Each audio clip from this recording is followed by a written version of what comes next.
We're here to talk to you about Chardonnay today. Chardonnay is the queen of white wines, right? It's always riding the crest of the wave. Certainly famous throughout the land and definitely one of the most widely known white wines to even novice wine drinkers. So we've only been making Chardonnay, I think this is maybe year 6, maybe 7, but we have not been making Chardonnay for a tremendously long time here at Covington Cellars.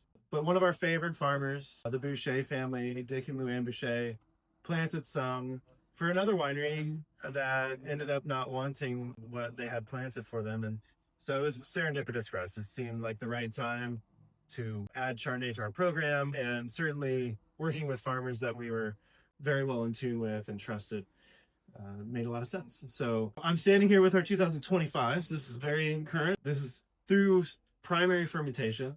Right now it's going through a little bit of secondary fermentation or malolactic conversion. And just so everybody can see, this is Chardonnay in its current state, right? So it's cloudy.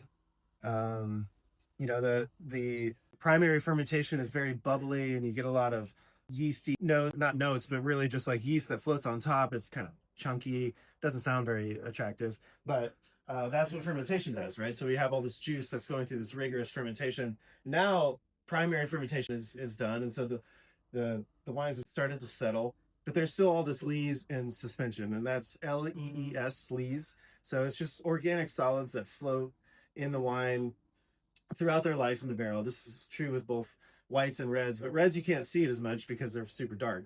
With whites you can see how all these particles are in suspension, and it adds texture when it's in the barrel.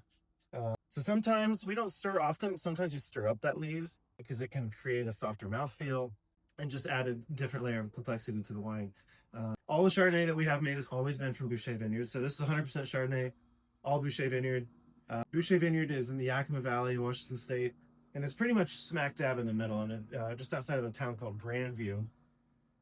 The 2024, which we bottled not too long ago. So this is the finished product. Note our beautiful little label here. The story behind this label is that a dear friend of mine, Dan McCarthy, had one of the oldest and longest running wine shops. It still exists today, called McCarthy and Shearing. Dan was just a gem of a human being, and in his spare time, he did abstract oil paintings.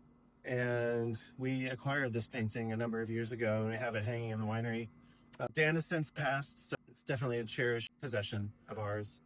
But Dan was just an awesome guy. So when you pick up this bottle and you see artist Dan McCarthy, now you know who the heck we're talking about. But the wine that's inside the bottle definitely gives the painting some justice, I would say. So cheers to everybody. Go Chardonnay.